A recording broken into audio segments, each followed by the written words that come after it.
ദൈവത്തിന് സ്തോത്രം. ഗലാത്യ ലേഖനം 5-ാം അധ്യായം 1-ാമത്തെ വാക്യം. സ്വാതന്ത്ര്യത്തിനായിട്ട് ക്രിസ്തു നമ്മെ സ്വതന്ത്രരാക്കി, ആകയാൽ അതിൽ ഉറച്ചു നിൽപ്പിൻ, അടിമനുഖത്തിൽ പിന്നെയും കുടുങ്ങിപ്പോകരുത്. സ്വാതന്ത്ര്യത്തിനായിട്ട് ക്രിസ്തു നമ്മെ സ്വതന്ത്രരാക്കി.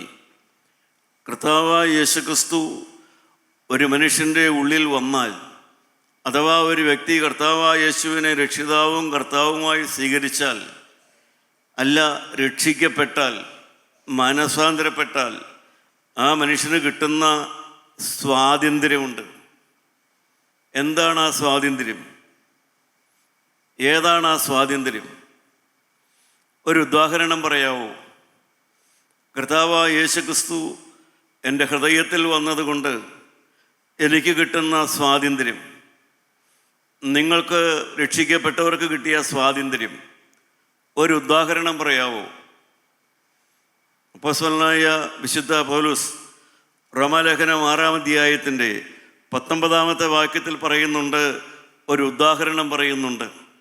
ക്രിസ്തു ഹൃദയത്തിൽ വന്നത് മുഖാന്തിരം, രക്ഷിക്കപ്പെട്ടത് മുഖാന്തിരം സാധ്യമായ ഒരു ഉദാഹരണം, ഒരു സ്വാതന്ത്ര്യം, അനുഭവിച്ച ഒരു സ്വാതന്ത്ര്യം എന്താണെന്ന് അദ്ദേഹം പറയുന്നുണ്ട്. നമുക്ക് കേൾക്കാം. 6:19. ജഡത്തിന്റെ ബലഹീനത നിമിത്തം ഞാൻ മാനുഷ്യരീതിയിൽ പറയുന്നു, നിങ്ങളുടെ അവയവങ്ങളെ അധർമ്മത്തിനായി അശുദ്ധിക്കും അധർമ്മത്തിനും അടിമകളാക്കി സമർപ്പിച്ചതുപോലെ ഇപ്പോൾ നിങ്ങളുടെ അവയവങ്ങളെ വിശുദ്ധീകരണത്തിനായി നീതിക്ക് അടിമകളാക്കി സമർപ്പിപ്പിൻ. ദൈവത്തിന് സ്തോത്രം. നിങ്ങൾ പാപത്തിന് ദാസന്മാരായിരുന്നപ്പോൾ നീതിയെ സംബന്ധിച്ച് സ്വതന്ത്രരായിരുന്നുവല്ലോ. ദൈവത്തിന് സ്തോത്രം. അപ്പോസ്തലൻ പറയുകയാണ്, ഇന്ന് അദ്ദേഹത്തിന് ആ സ്വാതന്ത്ര്യമുണ്ട്, നേരത്തെ ഉണ്ടായിരുന്നില്ല. ഏത് സ്വാതന്ത്ര്യം? തൻ്റെ അവയവങ്ങളെ കൊണ്ട്, തൻ്റെ ഇന്ദ്രിയങ്ങളെ കൊണ്ട്, നാവ്, കണ്ണ്, മൂക്ക്, പഞ്ചേന്ദ്രിയങ്ങൾ, തൻ്റെ ചിന്തകൾ, ആഗ്രഹങ്ങൾ, ഇവയെല്ലാം ഉദാഹരണ സഹിതം പറഞ്ഞുകൊണ്ടാണ് അദ്ദേഹം പറയുന്നത്, അവയുടെ മേൽ എനിക്ക് നിയന്ത്രണമുണ്ടായിരുന്നില്ല. എൻ്റെ അവയവങ്ങളുടെ മേലും എൻ്റെ ഇന്ദ്രിയങ്ങളുടെ മേലും എനിക്ക് സ്വാതന്ത്ര്യമുണ്ടായിരുന്നില്ല. ഞാൻ അതിൻ്റെ എല്ലാം അടിമയായിരുന്നു. എൻ്റെ ഇന്ദ്രിയങ്ങളുടെ മേൽ എന്ന് വെച്ചാൽ, ഇന്ന് എനിക്ക് ആ സ്വാതന്ത്ര്യമുണ്ട്. എൻ്റെ അവയവങ്ങളെ, എൻ്റെ ഇന്ദ്രിയങ്ങളെ, എൻ്റെ കണ്ണിനെ, എൻ്റെ നാവിനെ, എൻ്റെ നോട്ടത്തെ എല്ലാം പിശാച് ഉപയോഗിക്കാതെ, അവയെ തെറ്റായ കാര്യത്തിന് ഉപയോഗിക്കരുത് എന്ന് നിയന്ത്രിക്കാനുള്ളതായ സ്വാതന്ത്ര്യം ഇന്നെനിക്കുണ്ട്. എൻ്റെ അവയവങ്ങൾ ഇനി പാപം ചെയ്യുകയില്ല, ഇനി പാപത്തിന് എൻ്റെ അവയവങ്ങളെ കൊടുക്കുകയില്ല എന്ന് സ്വന്തമായി തീരുമാനമെടുത്ത് ആ ശക്തി അനുഭവിക്കാനുള്ള സ്വാതന്ത്ര്യം ഇന്നെനിക്കുണ്ട്. നേരത്തെ ആ സ്വാതന്ത്ര്യം എനിക്കുണ്ടായിരുന്നില്ല.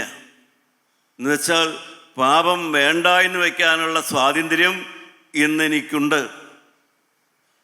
I have freedom to say no to sin. പാപം വേണ്ട എന്ന് വയ്ക്കാനുള്ള സ്വാതന്ത്ര്യം ഇന്നെനിക്കുണ്ട്. ക്രിസ്തു ഹൃദയത്തിൽ വരുന്നതിന് മുമ്പ് ആ സ്വാതന്ത്ര്യം ഉണ്ടായിരുന്നില്ല. ഇന്നെനിക്ക് ആ സ്വാതന്ത്ര്യമുണ്ട്. പിന്നെ അപ്പോസ്തലൻ പറയുന്നു, എൻ്റെ 20-ാമത്തെ വാക്യത്തിൽ നാം വായിച്ചു, അന്ന് എനിക്ക് സ്വാതന്ത്ര്യമില്ലായിരുന്ന കാലത്ത്, ഞാൻ ഇഷ്ടം പോലെ പാപം ചെയ്തുകൊണ്ടിരുന്ന കാലത്ത്, പാപത്തിന് ഞാൻ അടിമയായിരുന്ന കാലത്ത്, നീതിയെ സംബന്ധിച്ച് ഞാൻ സ്വതന്ത്രനായിരുന്നു. അന്ന് ഞാൻ മനസാന്തരപ്പെട്ട് എനിക്ക് സ്വാതന്ത്ര്യമില്ലാതിരുന്ന കാലത്ത് എനിക്ക് ദൈവത്തെ പ്രസാദിപ്പിക്കണമെന്നുള്ള ഒരാഗ്രഹം ഉണ്ടായിരുന്നില്ല. പക്ഷെ ഇന്നെനിക്കതുണ്ട്. ഇന്നെനിക്കതുണ്ട്. ഞാൻ നീതിയെ സംബന്ധിച്ച് സ്വതന്ത്രം എന്ന് പറഞ്ഞാൽ, നീതി എന്ന് പറഞ്ഞാൽ യേശുവിനെ പ്രസാദിപ്പിക്കണമെന്നുള്ളതായ ഒരു ചിന്ത എനിക്കുണ്ടായിരുന്നില്ല. പക്ഷെ ഇന്നെനിക്ക് ആ നിർണയമുണ്ട്, ഇന്നെനിക്ക് ആ തീരുമാനമുണ്ട്. എൻ്റെ വാക്കും എൻ്റെ പെരുമാറ്റവും എൻ്റെ സംസാരവും എൻ്റെ നോട്ടവും എൻ്റെ സ്പർശനവും എല്ലാം ദൈവം പ്രസാദിക്കുന്നതായിരിക്കണം എന്നുള്ളതായ ആ നിർണയം എനിക്കുന്നുണ്ട്. നേരത്തെ അതെനിക്കുണ്ടായിരുന്നില്ല. എൻ്റെ ജീവിതത്തിലും എൻ്റെ രഹസ്യ ജീവിതത്തിലും ദൈവം പ്രസാദിക്കണമെന്നുള്ള ആ തീരുമാനം എനിക്കുണ്ടായിരുന്നില്ല. അതിൻ്റെ 22-ാമത്തെ വാക്യം കൂടെ വായിക്കാം. എന്നാൽ ഇപ്പോൾ പാപത്തിൽ നിന്ന് സ്വാതന്ത്ര്യം പ്രാപിച്ച് ദൈവത്തിന് ദാസന്മാരായിരിക്കിയാൽ നിങ്ങൾക്ക് ലഭിക്കുന്ന ഫലം വിശുദ്ധീകരണവും അതിന്റെ അന്തം നിത്യജീവനുമാകുന്നു. ദൈവത്തിന് സ്തോത്രം. എന്താണ് അതിൻ്റെ അർത്ഥം? ഞാൻ ക്രിസ്ത്യാനിയായി പോയതുള്ളത് കൊണ്ട്, ഞാൻ മാനസാന്തരപ്പെട്ടു പോയത് കൊണ്ട് എനിക്ക് പാപം ചെയ്യാനുള്ള കഴിവ് നഷ്ടപ്പെടുന്നില്ല. മാനസാന്തരപ്പെട്ടു, അല്ലെങ്കിൽ ഞാൻ ബോണഗെയിനായി, ഞാൻ യേശുവിനെ സ്വീകരിച്ചു, അതുകൊണ്ട് കള്ളു കുടിക്കാനുള്ള കഴിവ് പോണില്ല, വേണ്ടാദിനത്തിനുള്ള കഴിവ് പോകുന്നില്ല, വേശ്യാവൃത്തിക്കുള്ള കഴിവ് പോണില്ല, അടിക്ക് തിരിച്ചടിക്കാനുള്ള കഴിവ് പോകുന്നില്ല, ഒരു വാക്ക് ഇങ്ങോട്ട് പറഞ്ഞാൽ ഉരുളയ്ക്ക് ഉപ്പേരി പോലെ തിരിച്ചു പറയാനുള്ള കഴിവില്ലാതായി പോകുന്നില്ല. ഏത് പാപവും ഏത് അധർമ്മവും പണ്ട് ചെയ്തതിനേക്കാൾ കൂടുതലായിട്ട് ചെയ്യാനുള്ള കഴിവ് ഇപ്പോഴും എനിക്കുണ്ട്. പക്ഷേ ഞാനത് ചെയ്യൂല, കാരണം ക്രിസ്തു എൻ്റെ അകത്തുണ്ട്. ഇന്നെനിക്ക് വിശുദ്ധീകരണം വേണം, ഇന്നെനിക്ക് മരിക്കാൻ പാടില്ല, എൻ്റെ ആത്മാവ് മരിക്കരുതെന്നുള്ള നിർബന്ധം ഇന്നെനിക്കുണ്ട്. അതുകൊണ്ട് ഞാൻ ഇന്ന് ആ പാപം ചെയ്യില്ല. ദൈവമക്കളെ, ഇതാണ് യഥാർത്ഥത്തിൽ ഒരു ക്രൈസ്തവൻ്റെ സ്വാതന്ത്ര്യം എന്ന് പറയുന്നത്. അറിഞ്ഞുകൊണ്ട് ഞാനൊരു പാപം ചെയ്യില്ല. അവസരം കിട്ടിയാൽ ഞാനൊരു പാപം ചെയ്യില്ല. അറിഞ്ഞുകൊണ്ട് ചെയ്യില്ല, അവസരം കിട്ടിയാലും ചെയ്യില്ല, തന്ത്രം മെനഞ്ഞും ചെയ്യില്ല. കാരണം അത് വേണ്ട എന്ന് വയ്ക്കാനുള്ള സ്വാതന്ത്ര്യം എനിക്കുണ്ട്. ആ സ്വാതന്ത്ര്യം ഉപയോഗിച്ച് ഞാൻ സാത്താൻ്റെ കയ്യിൽ നിന്ന് പുറത്തു കടന്നവനാണ്.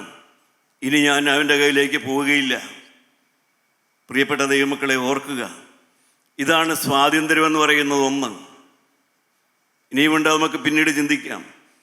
ഒരു പ്രധാനപ്പെട്ട സ്വാതന്ത്ര്യം അതാണ്.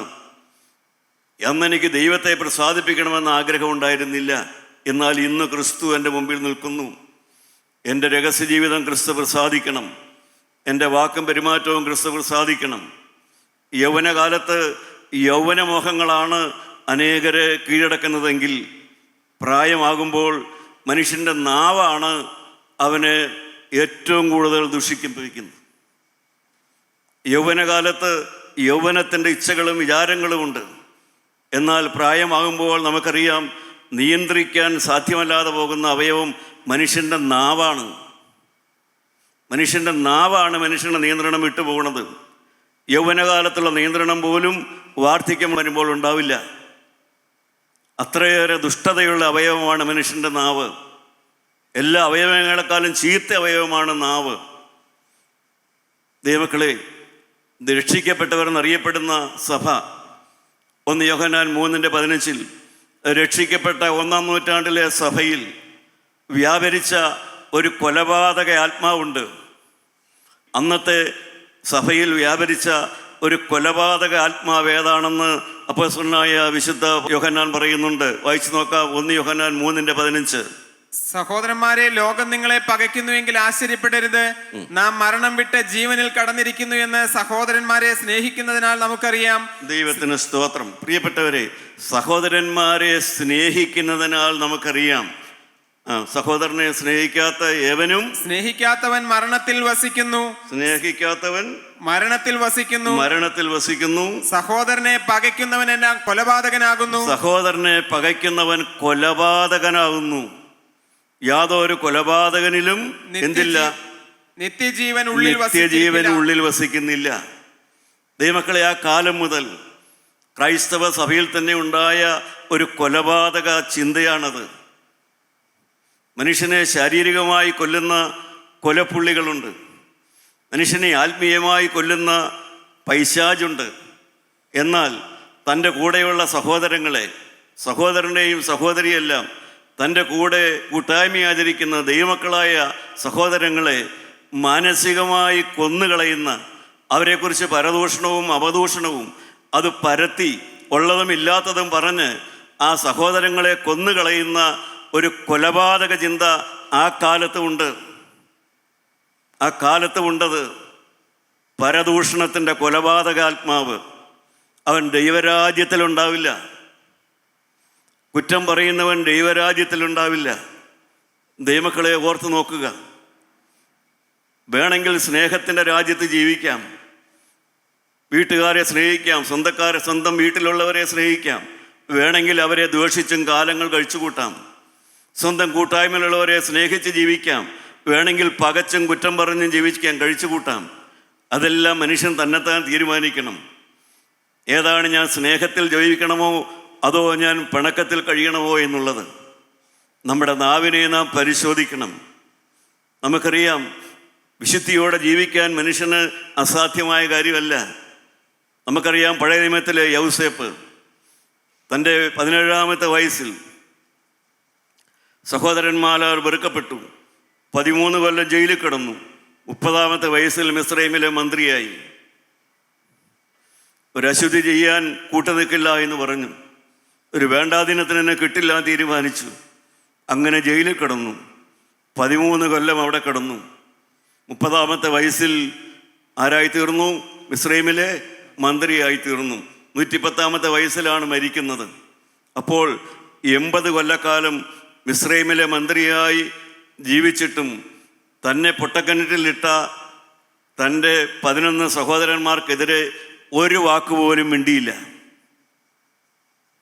80 കൊല്ലക്കാലം ആ പദവിയിൽ ഇരുന്നിട്ടും തന്നെ പൊട്ടക്കിണറ്റിൽ എറിഞ്ഞ ആ സഹോദരന്മാർക്കെതിരെ ഒരു വാക്കുപോലും മിണ്ടിയില്ല.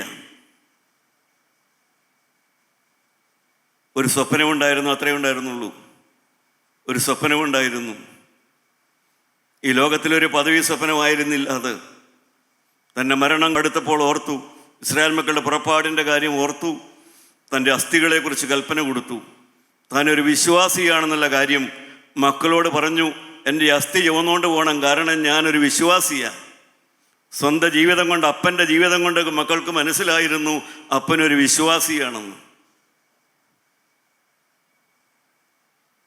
ദൈവമക്കളെ, ഇന്ന് അപ്പൻ വിശ്വാസിയാണെന്ന് പറഞ്ഞാൽ, അമ്മ വിശ്വാസി എന്ന് പറഞ്ഞാൽ, അമ്മായിമ്മ വിശ്വാസി എന്ന് പറഞ്ഞാൽ, മരുമകൾ അംഗീകരിക്കണമെങ്കിൽ ആ സ്വഭാവം കാണണം.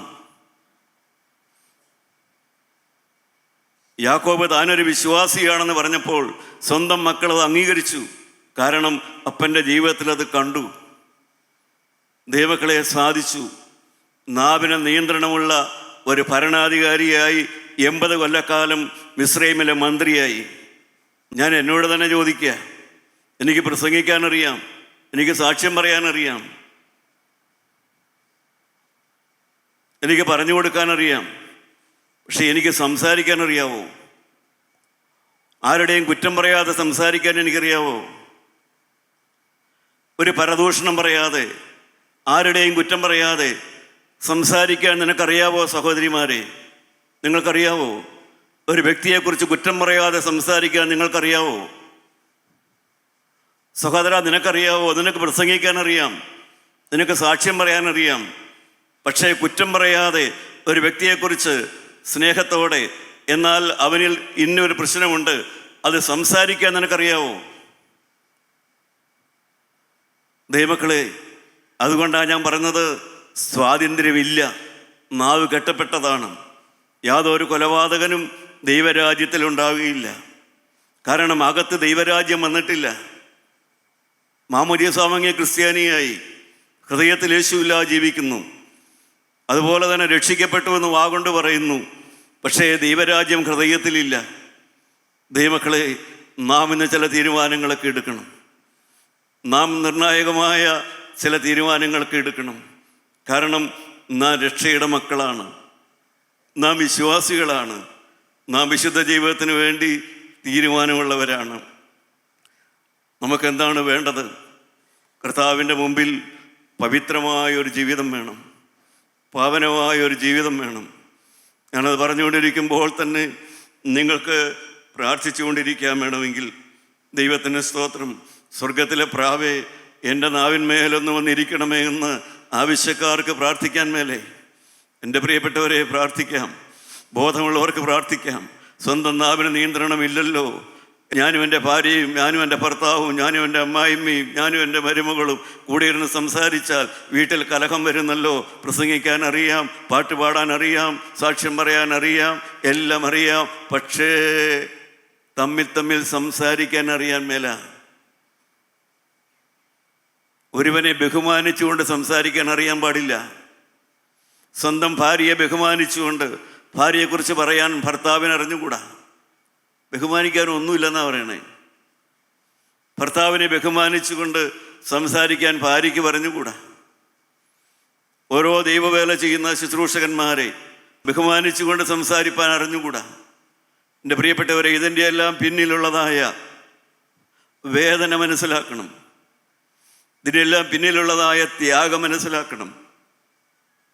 ദൈവത്തിന് സ്തോത്രം. ദൈവത്തിൻ്റെ വചനം പറഞ്ഞിട്ട് ബോധിച്ചതുപോലെ സ്വന്തം നാവ് കൊണ്ട് നടക്കുന്നത് ശരിയല്ല സഹോദരങ്ങളെ. നാവ് കൊണ്ട് ദൈവത്തിൻ്റെ വചനം പറഞ്ഞിട്ട് നമുക്കിഷ്ടം പോലെ മറ്റുള്ളവരുടെ കുറ്റം പറയുന്നത് ശരിയല്ല. നാം നമ്മുടെ നാവിൻ്റെ മേൽ ജയമനുഭവിക്കണം. നിങ്ങൾ പ്രാർത്ഥിക്കണം, കർത്താവേ, യെശയ്യാവിൻ്റെ അധരം കുറ്റം പറയുന്ന അവയവമായിരുന്നു. യെശയ്യാ പ്രവാചകൻ്റെ നാവ് കുറ്റം പറയുന്ന നാവായിരുന്നു. അതുകൊണ്ട് ജീവനുള്ള ദൈവം ഒരു തീക്കട്ടയെടുത്തു, കുടിൽ കൊണ്ടൊരു തീക്കട്ടയെടുത്തിട്ട് യെശയ്യാവിൻ്റെ അധരത്തെ തൊടുവിച്ചു. ദൈവത്തിന് സ്തോത്രം. ഇത് നിൻ്റെ നാവിനെ തൊട്ടതിനാൽ, നിൻ്റെ അധരത്തെ തൊട്ടതിനാൽ നീ ശുദ്ധിയുള്ളവനാകുന്നു എന്ന് പറഞ്ഞു. ഹല്ലേലൂയ. ദൈവമക്കളെ, നിങ്ങൾക്കൊന്ന് പ്രാർത്ഥിക്കാവോ? കർത്താവേ, യെശയ്യാ പ്രവാചകനായിരുന്നു, അതുപോലെയുള്ളതായ ഒരു നിയന്ത്രണമില്ലായ്മ എനിക്ക് എൻ്റെ നാവ് കൊണ്ടുണ്ട്. ദൈവമക്കളെ, കുറ്റം പറയാനല്ല, ഒരിക്കലുമല്ല. ഞാൻ പ്രാർത്ഥിച്ചുകൊണ്ടാണ് എഴുന്നേറ്റത്. ദൈവമേ, ഞാൻ പറയുന്ന വാക്കൊരു കുറ്റം പറച്ചിലായിട്ട് ആർക്കും തോന്നരുത് എന്ന്. ദൈവമക്കളെ, കുറ്റം പറച്ചിലല്ല, അതിവേദനയോടെ പറയുകയാണ്. കാരണം നിങ്ങൾ ദൈവരാജ്യത്തിലുണ്ടാകണം. ദൈവത്തിന് സ്തോത്രം. ഒരു കൊലപാതകനും നിത്യജീവനില്ല. എന്തിനാണ് നിങ്ങളോട് ദൈവത്തിൻ്റെ വചനം പറയുന്നത്? നിങ്ങൾക്ക് നിത്യജീവനുണ്ടെന്ന് നിങ്ങൾ അറിയേണ്ടതിന് വേണ്ടിയിട്ടാണ് നിങ്ങളോട് ഈ വചനം പറയുന്നത്. എന്തിനാണ് വേദപുസ്തകം എഴുതി നിങ്ങളെ പ്രസംഗിച്ച് കേൾപ്പിക്കുന്നത്? ഒന്ന് വായിച്ചു നോക്കൂ. 1 യോഹന്നാൻ 5-ാം അധ്യായത്തിൻ്റെ 13-ാമത്തെ വാക്യം വായിച്ചു നോക്കൂ. 1 യോഹന്നാൻ 5:13. ദൈവപുത്രന്റെ നാമത്തിൽ വിശ്വസിക്കുന്ന നിങ്ങൾക്ക് ഞാനിത് എഴുതിയിരിക്കുന്നത് നിങ്ങൾക്ക് നിത്യജീവനുണ്ടെന്ന് നിങ്ങൾ അറിയേണ്ടതിന് തന്നെ. നിങ്ങൾക്ക് നിത്യജീവനുണ്ടെന്ന് നിങ്ങൾ അറിയേണ്ടതിന് തന്നെ. അതിനാണിത് എഴുതി വച്ചിരിക്കുന്നത്, അതിനാണിത് പ്രസംഗിക്കുന്നത്, അതിനാണ് ബൈബിൾ ക്ലാസ് നടത്തുന്നത്. നിങ്ങൾക്ക് ദൈവരാജ്യമുണ്ട്. പ്രിയപ്പെട്ടവരെ, നിങ്ങൾ ദൈവരാജ്യത്തിലുള്ളവരാണ്. നിങ്ങൾ ദൈവരാജ്യത്തിൽ എത്തേണ്ടവരാണ്. നിങ്ങളുടെ ഭാവിയെക്കുറിച്ച്, നിങ്ങൾക്ക് ഈ ലോകത്തിലെ ഭാവിയെക്കുറിച്ച് ഒന്നും അറിഞ്ഞുകൂടെങ്കിലും മരണം കഴിഞ്ഞാലുള്ള ഭാവി എന്തെന്ന് നല്ല നിർണയമുള്ളവരാണ്, നല്ല ഉറപ്പുള്ളവരാണ്. ആ ഉറപ്പുള്ളത് കൊണ്ടാണ് ഞാൻ സംസാരിക്കുന്നത്. എൻ്റെ നാളെയെക്കുറിച്ച് എനിക്ക് അറിഞ്ഞുകൂടാ.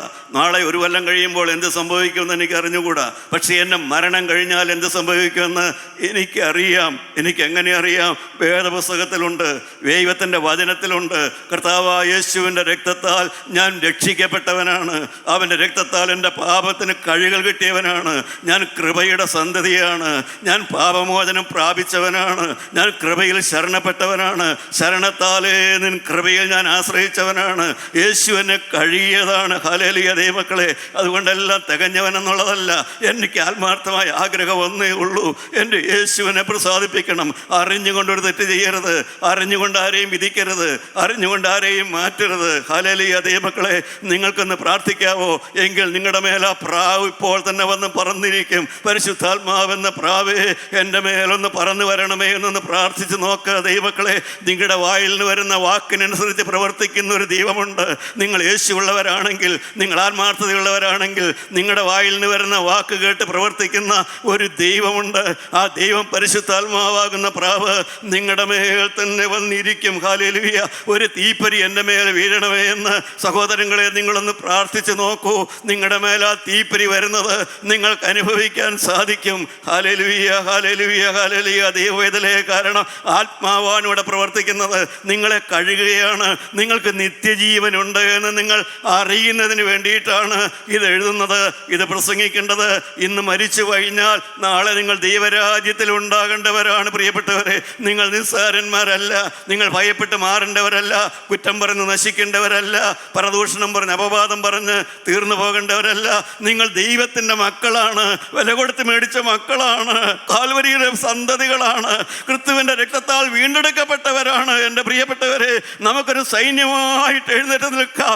എന്തിന് വെറുപ്പ്, എന്തിന് ഇടർച്ച, എന്തിന് പിണക്കം, എന്തിന് കൊലപാതക ആത്മാവിനെ വെച്ചുകൊണ്ടിരിക്കണം? നമുക്ക് യാത്ര പറയാം, നമുക്ക് സ്നേഹത്തിൽ കഴിയാം, സ്നേഹിക്കാം. പ്രിയപ്പെട്ടവരെ, പ്രിയപ്പെട്ടവരെ. കാരണം അറിവില്ലാത്തവരുണ്ട്, കഴിവില്ലാത്തവരുണ്ട്. നമുക്ക് ക്ഷമിക്കാം എൻ്റെ പ്രിയപ്പെട്ടവരെ. യോസേപ്പിന് 80 കൊല്ലം നാവിനെ നിയന്ത്രിക്കാൻ സാധിച്ചെങ്കിൽ പ്രിയ ദൈവവേദലേ, കാൽവരിയുടെ രക്തം കൊണ്ട് വീണ്ടെടുക്കപ്പെട്ട നിനക്ക് 10 കൊല്ലം നിന്റെ സഹോദരന്റെ കുറ്റം പറയാതിരിക്കാൻ സാധിക്കില്ലേ?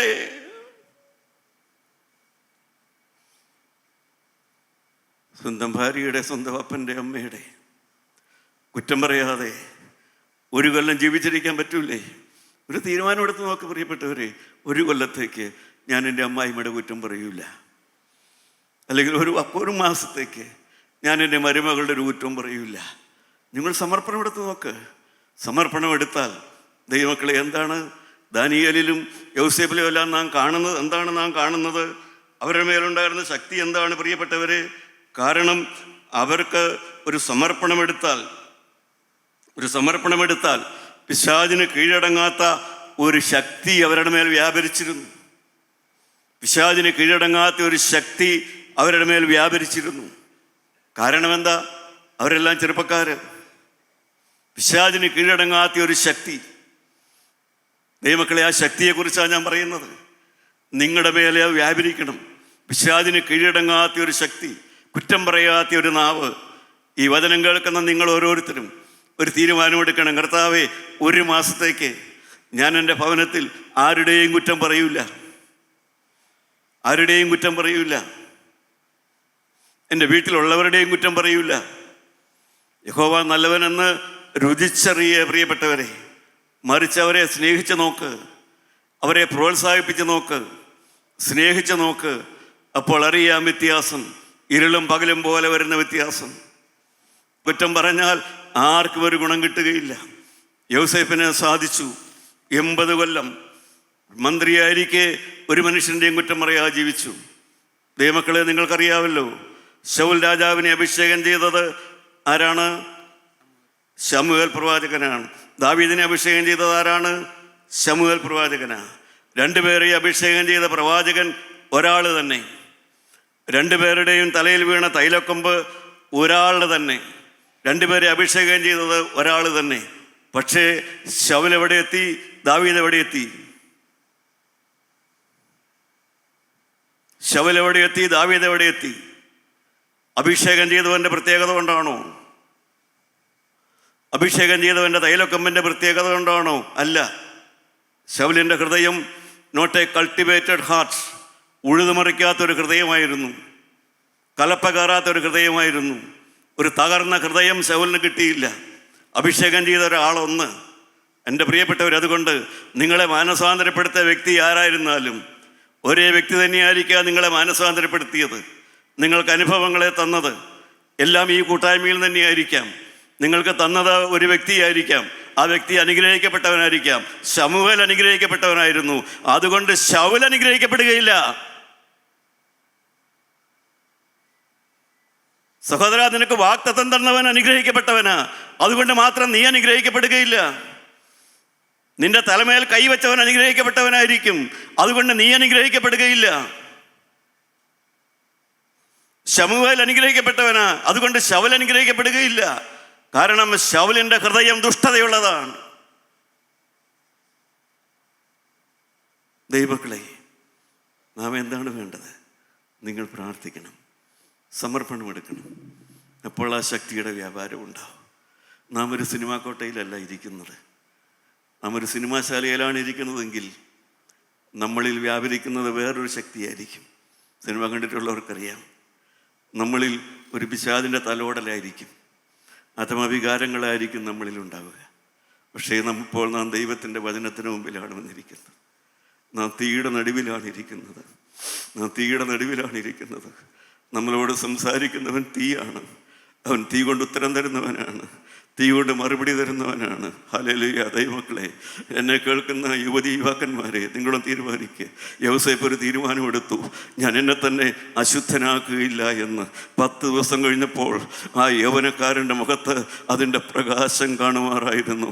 ഒരു തീരുമാനമെടുത്ത് 10 ദിവസം കഴിഞ്ഞപ്പോൾ ആ ബാല്യക്കാരൻ്റെ മുഖത്ത് ആ പ്രകാശം വന്നെങ്കിൽ, ഇന്ന് ഈ വചനം കേൾക്കുന്ന എന്നെ കേൾക്കുന്ന ഈ വിദ്യാർത്ഥികളെ, നിങ്ങളൊരു തീരുമാനമെടുക്കുക. ഹല്ലേലൂയ. നിങ്ങളൊരു തീരുമാനമെടുക്കുക. എടുക്ക്. അടുത്ത ക്ലാസ് ടെസ്റ്റ് വരുമ്പോൾ നിനക്കറിയാം അതിൻ്റെ വ്യത്യാസം. നീ ഒരു സമർപ്പണം എടുക്ക്. അടുത്ത ക്ലാസ് പരീക്ഷ വരുമ്പോൾ നിനക്കറിയാമേ വ്യത്യാസം. ഹല്ലേലൂയ. ദൈവമക്കളെ, ദാനിയേലിന് 10 ദിവസം കഴിഞ്ഞപ്പോൾ അവൻ്റെ മുഖത്താ വ്യത്യാസം വന്നുവെങ്കിൽ, പ്രിയ ദൈവത്തിലെ, നീ ഇന്നൊരു തീരുമാനമെടുക്ക്. ഒരു വിശുദ്ധിക്കുള്ള തീരുമാനമെടുക്ക്, ശുദ്ധീകരണത്തിനുള്ള തീരുമാനമെടുക്ക്, കുറ്റം പറയാ ജീവിക്കാൻ തീരുമാനമെടുക്ക്.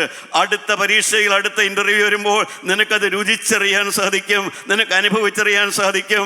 അടുത്ത ടെസ്റ്റ് വരുമ്പോൾ നിനക്ക് അനുഭവിച്ചറിയാൻ സാധിക്കും. ഒരു തലമുറയെ തന്ന് ദൈവം നിന്നെ അനുഗ്രഹിക്കും. Hallelujah, hallelujah. ദൈവമക്കളെ, കാരണം സമർപ്പണത്തിന് വില കൊടുക്കുന്നൊരു ദൈവമുണ്ട്. യൗസേപ്പിൻ്റെ സമർപ്പണത്തിന് വില കൊടുത്തൊരു ദൈവമുണ്ട്. ദാനിയേലിൻ്റെ സമർപ്പണത്തിന് വില കൊടുത്തൊരു ദൈവമുണ്ട്. അവൻ്റെ മുഖത്ത് പ്രകാശം വരുത്തിയൊരു ദൈവമുണ്ട്. അവൻ മരിക്കുമ്പോൾ ദൈവം പറഞ്ഞു, നീ പോയി വിശ്രമിച്ചോ, കാലാവസാനത്തിൽ ഞാൻ ഏറ്റു, ആ ഉത്തരവാദിത്വം ഞാൻ ഏറ്റു, ഞാൻ നിന്നെ മടക്കിക്കൊണ്ട് വന്നുകൊള്ളാം. ഹല്ലേലൂയ.